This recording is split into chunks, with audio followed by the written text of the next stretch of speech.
Pabeigti rekonstrukcijas darbi un atklāta pati lielākā un modernākā katlu māja Rēzeknē, centra rajona. Līdz ar to šobrīd jau ir sakārtotas visas 3 Rēzeknē esošās katlu mājas, un efektīvākai to darbībai tiek būvēta koģenerācijas iekārta. Iepriekšējā katlu māja bija 30 un vairāk gadu, un pakalpojumus bija nodrošināt ļoti grūti.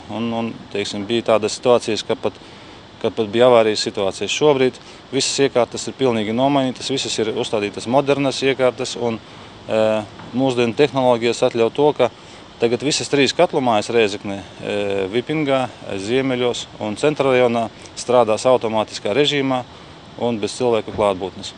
Tagad šajā katlu mājā darbojas 3 jauni ūdens sildāmie katli ar jaudu 16,4 megavati katrs, ūdens cirkulācijas sūkņi un citas tehniskās iekārtas, kas nepieciešamas kvalitatīvai darbībai, kā arī ir izremontētas un labi iekārtotas katlu mājas telpas.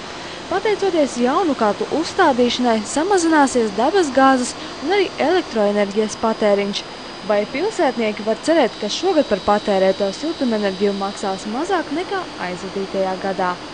Mēs varēsim, kaut gan mēs jau tagad gatavojam tarifus un izmaiņas tarifiem Rēzeknes pilsētā, bet pēc koģenerācijas uzstādīšanas mēs varēsim viņus iesniegt un pateikt precīzi regulātoram, cik izmaksāsies mūsu siltums Rēzekne pēc dažiem mēnešiem. Noteikti tas būs samazinājums, un, kā es jau teicu, nemazāk par 5 latiem.